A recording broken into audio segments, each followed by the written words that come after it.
बिस्मिल्लाहिर्रहमानिर्रहीम। Dear students, हम capacitor वाला जो पोर्शन है चैप्टर नंबर 12 का वो पढ़ रहे हैं। लास्ट टाइम हमने पढ़ा कि कैपेसिटर क्या होता है और कैपेसिटर की कैपेसिटेंस कैसे फाइंड आउट की जाती है। और कैपेसिटर की कैपेसिटेंस हमने फाइंड आउट की उस वक्त जब दो कैपेसिटर की प्लेट्स के दरमियान वैक्यूम है, कोई डाइइलेक्ट्रिक नहीं है। और फिर हमने एक्सप्रेशन फाइंड आउट किया, जब कोई डाइइलेक्ट्रिक आएगा तो कैपेसिटर की कैपेसिटेंस का जो एक्सप्रेशन है वो क्या होगा। ये दोनों वैल्यूज हमने फाइंड आउट की। अगर मैं लिखूं तो अगर कैपेसिटर की दो प्लेट्स के दरमियान कोई डाइइलेक्ट्रिक मीडियम ना हो, वहां पे वैक्यूम हो, तो हम उसे लिख सकते हैं। We can write this as if there is vacuum between plates of the capacitor, हमने पढ़ा, that is equal to A epsilon naught over D। और अगर दोनों प्लेट्स के दरमियान कोई डाई इलेक्ट्रिक मीडियम आ जाए तो फिर हम इसे लिखते हैं A epsilon naught over D into epsilon R। तो मुझे पता चला कि जब भी डाई इलेक्ट्रिक आएगा तो कैपेसिटेंस बढ़ जाएगी, और किस फैक्टर से बढ़ेगी? एप्सिलॉन R से बढ़ेगी। अब फंडामेंटल क्वेश्चन है कि ऐसा क्यों होता है, क्यों कोई डाइइलेक्ट्रिक आने से कैपेसिटर की कैपेसिटेंस बढ़ जाती है। और हम इससे पूछेंगे वाई, कि सर ऐसा क्यों हो रहा है, तो मैं कहूँगा this is due to electric polarisation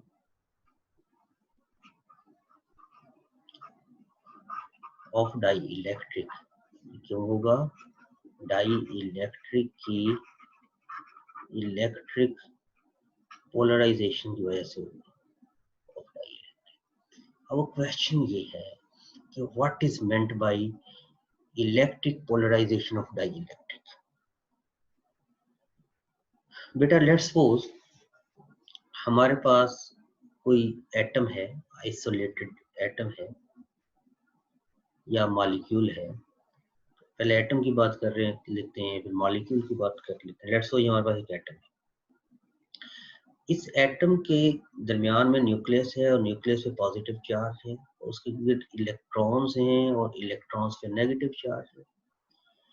बेटा जब नंबर ऑफ चार्जेस होंगे तो हर एक का चार्ज अलग अलग हम नहीं लेंगे, बल्कि उनका एक सेंटर ऑफ नेगेटिव चार्ज भी होगा इलेक्ट्रॉन्स का, जहाँ पे तमाम इलेक्ट्रॉन्स का चार्ज एक्ट कर रहा है, और जहाँ पे तमाम प्रोटॉन्स का चार्ज एक्ट करेगा वो भी एक सेंटर ऑफ पॉजिटिव चार्ज होगा। तो बेटा इन isolated atom in an isolated molecule, दोनों में, जिन्हें हम कहते हैं कि एज ए होल न्यूट्रल है, वो न्यूट्रल क्यों है? इसलिए, सिर्फ इसलिए ही न्यूट्रल नहीं है कि जितने इलेक्ट्रॉन्स हैं उतने ही प्रोटॉन्स हैं। बेटा इलेक्ट्रॉन्स और प्रोटॉन्स का सेम होना एक कंडीशन है न्यूट्रलिटी की, कि ये क्यों न्यूट्रल होंगे। बट जो दूसरी मेजर इसकी कंडीशन है कि दोनों का सेंटर ऑफ पॉजिटिव चार्ज और सेंटर ऑफ नेगेटिव चार्ज अगर कोइंसाइड करेगा तो वो एक दूसरे के इफेक्ट को कैंसिल करेंगे। in an isolated atom or an isolated molecule, जो सेंटर ऑफ नेगेटिव चार्ज है, यानी ये बाहर इलेक्ट्रॉनिक क्लाउड है, ये ब्लू वाला जो है, यहाँ पे इलेक्ट्रॉन्स हैं, हर एक के ऊपर नेगेटिव चार्ज है, लेकिन इनका जो नेट नेगेटिव चार्ज है वो at the centre of the atom, जो कि न्यूक्लियस है, उस पर एक्ट करेगा। और जो न्यूक्लियस के अंदर प्रोटॉन्स हैं उनका भी जो नेट पॉजिटिव चार्ज है वो भी at the centre of the nucleus act करेगा, और दोनों की मैग्नीट्यूड सेम होगी और एक दूसरे के इफेक्ट को कैंसल आउट कर देंगे।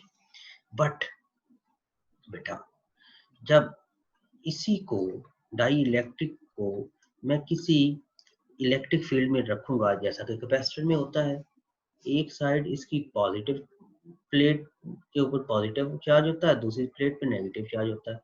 तो बेटा जो positive negative centre of negative charge है ये स्लाइटली डिस्प्लेस हो जाएगा टू दी पॉजिटिव प्लेट, और जो सेंटर ऑफ पॉजिटिव चार्ज है ये स्लाइटली डिस्प्लेस हो जाएगा टू दी नेगेटिव प्लेट। तो अब जो न्यूट्रलिटी है वो अब यहाँ पे डिस्टर्ब हो गई। अब होगा क्या? तो बेटा electric polarisation of dielectric किसे कहते हैं? इसमें दो चीजों का पढ़ना बहुत जरूरी है। एक है डाइपोल, इलेक्ट्रिक डाइपोल। बेटा दिस इज न्यू कॉन्सेप्ट, इसे पढ़ना जरूरी है। पी से लिखते हैं इलेक्ट्रिक डाइपोल, इसे हम वेक्टर क्वांटिटी डाइपोल मोमेंट को वेक्टर लेते हैं। बेटा लेट्स सपोज दो चार्जेस हैं, एक चार्ज है पॉजिटिव और एक चार्ज है नेगेटिव। दो एक जैसे चार्जेस को एक जितनी मैग्नीट्यूड लेकिन ऑपोजिट चार्जेस को कुछ फासले पे रख दें तो हम कहेंगे कि इन्होंने एक डाइपोल बना दिया है। क्या बना दिया है? डाइपोल। इसे हम डिफाइन करते हैं, two equal and opposite charges placed at certain distance constitutes a dipole. दो इक्वल और ऑपोजिट चार्जेस को जिन्हें कुछ खास फासले पे रखा जाए वो एक इलेक्ट्रिक डाइपोल बनाते हैं। और इलेक्ट्रिक डाइपोल मोमेंट होती है कि क्योंकि दोनों चार्जेस की मैग्नीट्यूड सेम है, ये प्लस क्यू है ये माइनस क्यू है, किसी एक चार्ज की मैग्नीट्यूड को मल्टीप्लाई करो दोनों चार्जेस के दरमियान जो डिस्टेंस है उसके, इसे हम क्या कहते हैं? Electric dipole moment. क्या कहते हैं? Electric dipole moment. It is a vector quantity. तो ये इस वेक्टर क्वांटिटी की डायरेक्शन क्या होगी? इसकी डायरेक्शन बेटा नेगेटिव चार्ज से पॉजिटिव चार्ज की तरफ होगी। ये बेटा इलेक्ट्रिक फील्ड नहीं है, it is electric dipole moment. इसकी हम डायरेक्शन क्या लेते हैं? From negative charge to positive charge. तो इलेक्ट्रिक डाइपोल क्या हुआ?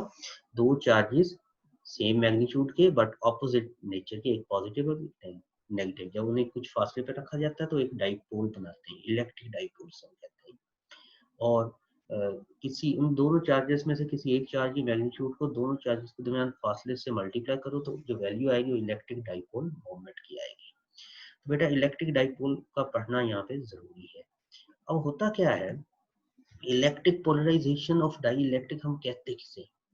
बेटा electric polarisation of dielectric हम कहते हैं कि डाई इलेक्ट्रिक के मॉलिक्यूल्स का डाइपोल्स की फॉर्म में कन्वर्ट हो जाना। मीन्स अगर ये हमारे पास इंडिपेंडेंट एटम है, इसके ऊपर कोई इलेक्ट्रिक फील्ड नहीं है, दरमियान में सेंटर ऑफ पॉजिटिव चार्ज, इधर ये इलेक्ट्रॉन है, सेंटर ऑफ पॉजिटिव और सेंटर ऑफ नेगेटिव चार्ज इनका आपस में कॉन्साइड कर रहा है, जैसा मैंने यहाँ पे शो किया।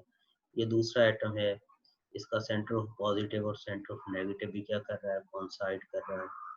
यहाँ पे एक एटम है, इसका भी सेंटर ऑफ पॉजिटिव और सेंटर ऑफ नेगेटिव चार्ज जो है ये कॉन्साइड कर रहा है।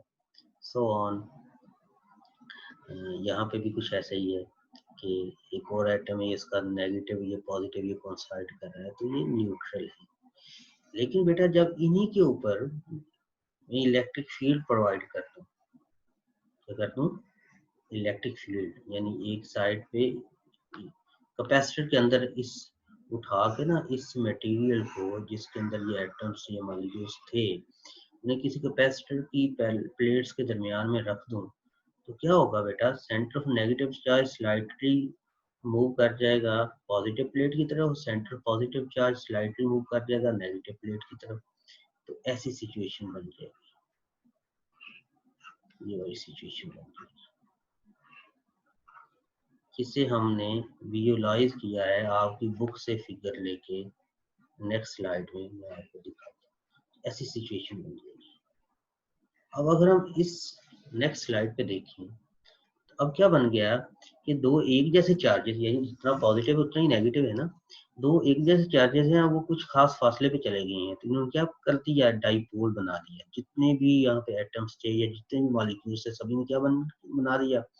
डाइपोल्स बना दिए हैं।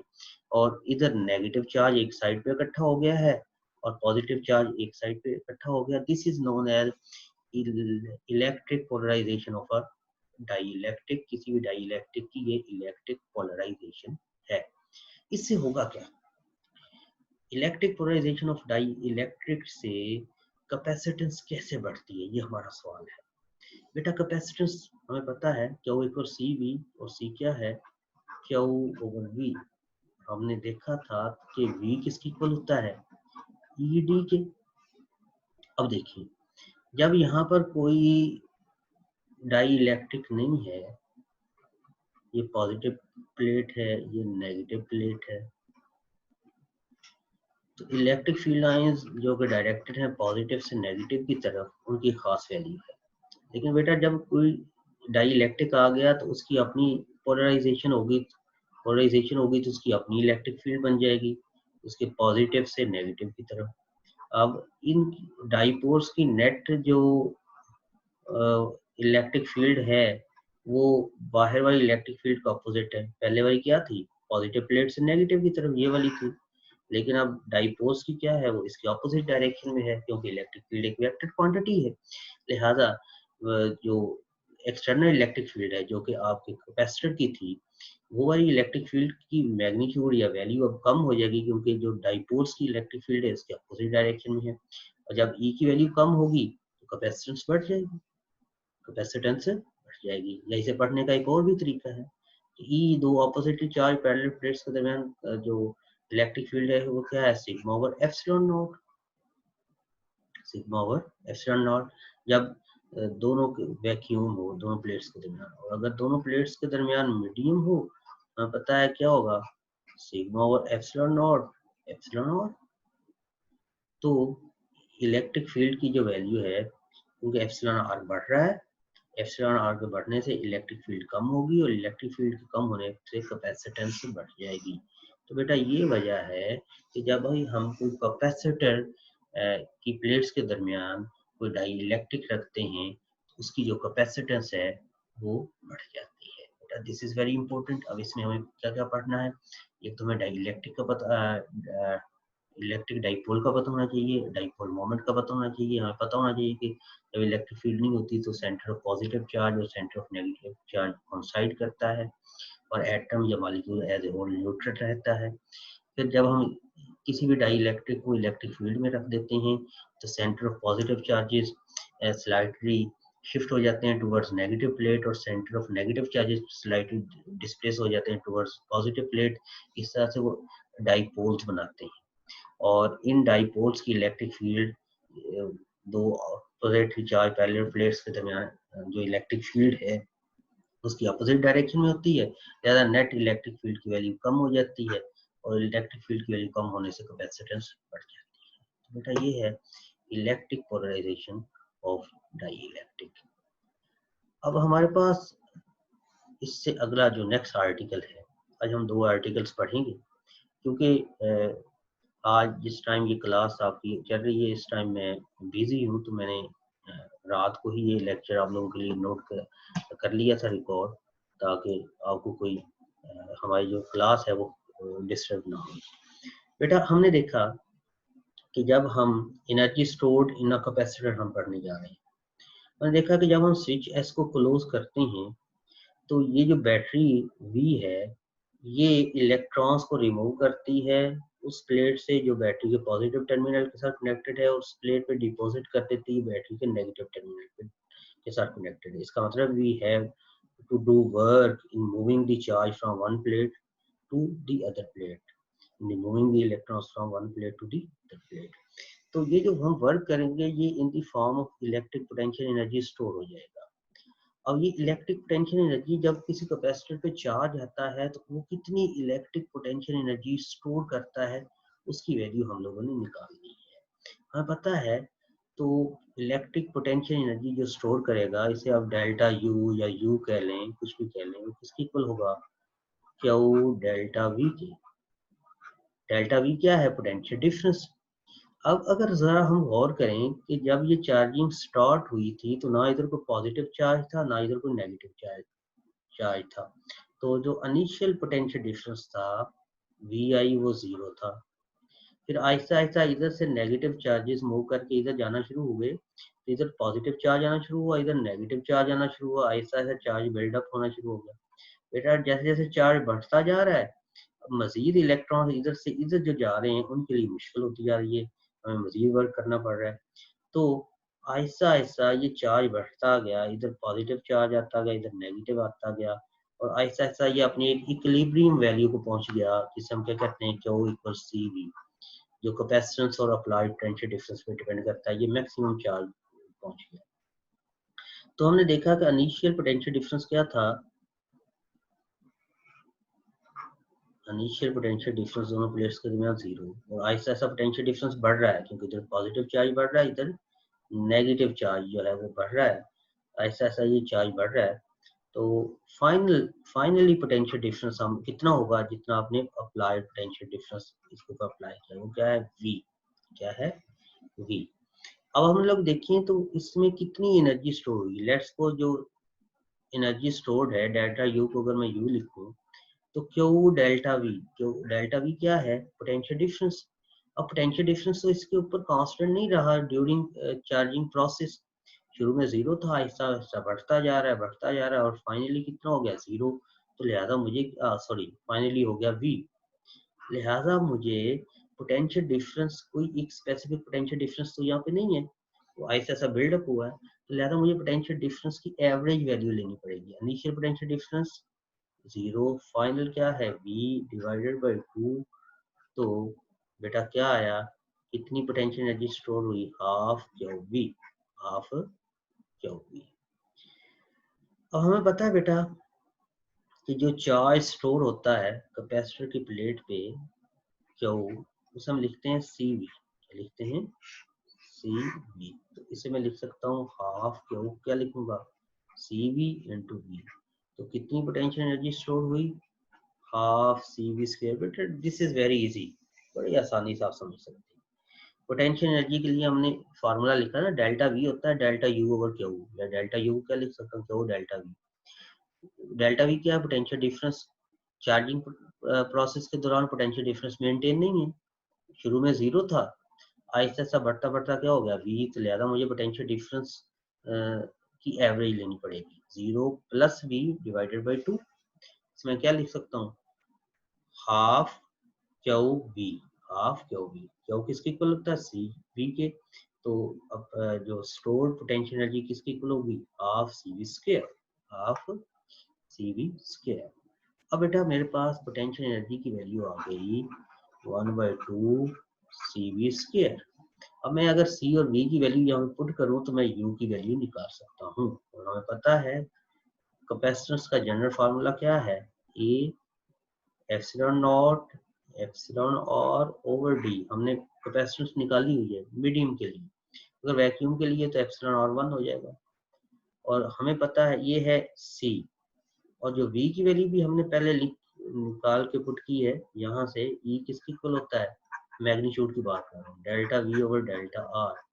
तो डेल्टा वी किसकी इक्वल होगा, ई आर के, ई डेल्टा आर के। Delta V potential difference V है, और आहिस्ता से बढ़ता बढ़ता वी हो गया ना, ई डेल्टा आर कितना है, दोनों प्लेट्स के दरमियान डिस्टेंस डी। तो वी को क्या लिख सकता हूँ, ई डी। तो V is equal to E D. बेटा अगर ये दोनों वाली वैल्यूज मैं इस इक्वेशन में इंसर्ट करूँ तो मेरे पास स्टोर्ड इलेक्ट्रिक पोटेंशियल एनर्जी की वैल्यू आएगी हाफ सी, कितना है, A epsilon naught epsilon R over D into V square. V क्या है, ई डी इसका स्क्वायर। बेटा I can write this as, मेरे पास वैल्यू आ गई क्योंकि हाफ सी क्या था, A epsilon naught epsilon R over D, half C V square, V क्या है, ई डी इसका स्क्वायर। अब बेटा इसे मैं लिख सकता हूँ half A epsilon naught epsilon R over D multiply by E square D square. बेटा ये स्क्वायर इस डी से कैंसिल हो गया, हमारे पास वैल्यू बची पीछे। ये बड़ी इंपॉर्टेंट बात है, मैं आपको बता दिया। इलेक्ट्रिक पोटेंशियल एनर्जी जो इसके ऊपर स्टोर हुई थी वो किसकी equal, half epsilon R E square. ये ए और डी को इकट्ठा कर लें और जरा गौर करें ए है क्या। एक ये प्लेट थी जिसके ऊपर आपने पॉजिटिव चार्ज दिया, एक ये प्लेट थी जिसके ऊपर आपने नेगेटिव चार्ज दिया। किसी एक प्लेट का अगर मैं एरिया लूँ, लंबाई ज़रूर चौड़ाई, हाइट इनटू विड्थ, कितना है ए, और इन दोनों प्लेट्स के दरमियान डिस्टेंस कितना है डी। अगर एरिया को डिस्टेंस से मल्टीप्लाई करूं तो ये कैपेसिटर का वॉल्यूम आएगा। क्या आएगा कि इस कैपेसिटर का कितना वॉल्यूम है, ये कैपेसिटर है, इसका वॉल्यूम किसकी इक्वल आएगा, area of any one of, दोनों प्लेट्स में से किसी एक प्लेट का area multiply by distance between two plates, तो ये क्या आएगा वॉल्यूम। तो इलेक्ट्रिक पोटेंशियल एनर्जी मेरे पास क्या आई, half epsilon R naught epsilon R E square into A D क्या है, volume of capacitor, volume of capacitor. और वॉल्यूम ऑफ कैपेसिटर जो है, जैसे बेटा हम लिखते हैं मास पर यूनिट वॉल्यूम, मास डेंसिटी, इस तरह अगर मैं एनर्जी को वॉल्यूम पे डिवाइड कर दूं, वॉल्यूम क्या था ए डी, इस पे डिवाइड कर दूं तो किसके इक्वल आ जाएगा, half epsilon naught epsilon R E square. बेटा this is known as energy density, क्या कहेंगे, energy density, energy per unit volume, energy per unit volume. यहाँ से हम देख सकते हैं, या इलेक्ट्रिक एनर्जी डेंसिटी भी आप कह सकते हैं कि एनर्जी डेंसिटी, इसे कुछ कह लें, यू ई का नाम दे दें इलेक्ट्रिक एनर्जी डेंसिटी को, इसकी इक्वल है 1/2 epsilon naught epsilon R E square for a specific material. ये epsilon naught epsilon R half constant होंगे, तो इलेक्ट्रिक एनर्जी डेंसिटी को मैं लिख सकता हूँ, it is directly proportional to the square of electric field between two oppositely charged parallel plates of the capacitor। ठीक है बेटा, this is very very important article, इसे आज आपने करना है, और इंशाल्लाह कल हम पढ़ेंगे जो कि इन सबसे मुश्किल आर्टिकल जिसे आप समझ सकते हैं कैपेसिटर्स की फॉर्म में, कॉन्सेप्चुअल वे में अगर मैं बात करूं तो वो है charging and discharging of the capacitor. इंशाल्लाह कल हम देखेंगे। टेक केयर बेटा। अगर जिन बच्चों ने अभी तक ये चैनल सब्सक्राइब नहीं किया तो सब्सक्राइब कर लें, तो इससे आपको डेली लेक्चर रिकॉर्डेड मिला करेगा। ज़ूम पे जो हम लेक्चर देंगे तो बाद में उसकी रिकॉर्डिंग आपको मिल जाएगा। ठीक है बेटा, टेक केयर।